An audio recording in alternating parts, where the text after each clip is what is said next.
In the following module, we will discuss adjusting entries.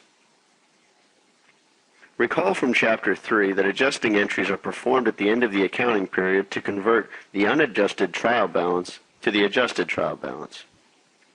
It is necessary to perform adjusting entries to ensure accurate reporting of both income statement and balance sheet accounts.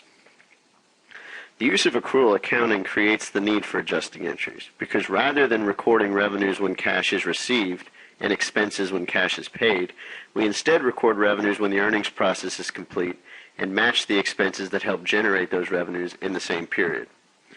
Thus, accrual accounting creates timing differences between the realization of cash receipts and the recognition of revenue as earned, as well as timing differences between the realization of cash payments and the recognition of an expense being incurred.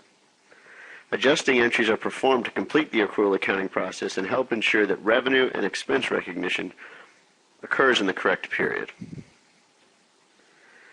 There are 4 types of adjusting entries that firms must consider at the end of each accounting period.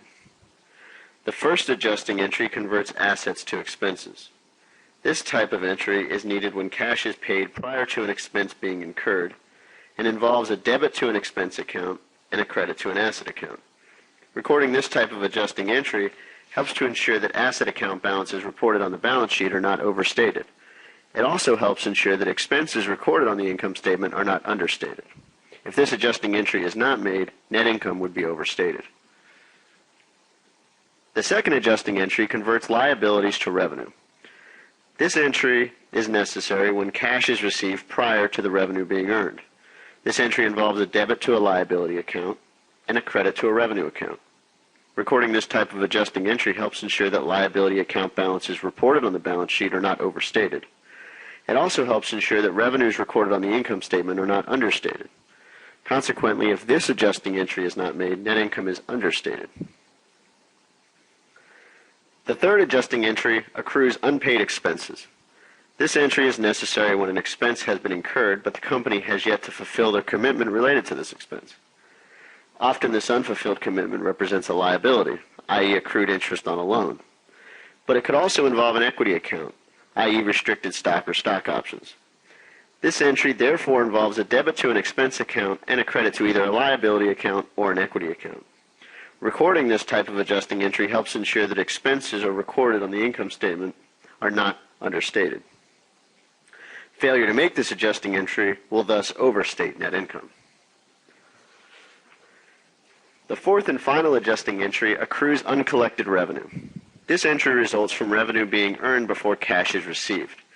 The entry generally involves a debit to an asset account and a credit to a revenue account.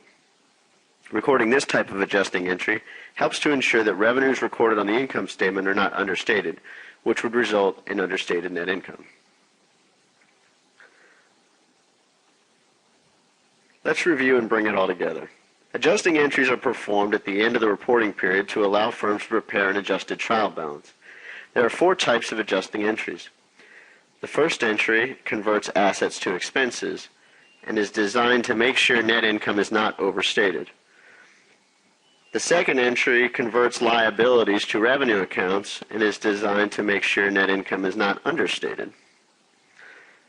The third entry accrues unpaid expenses, which acts to make sure that net income is not overstated.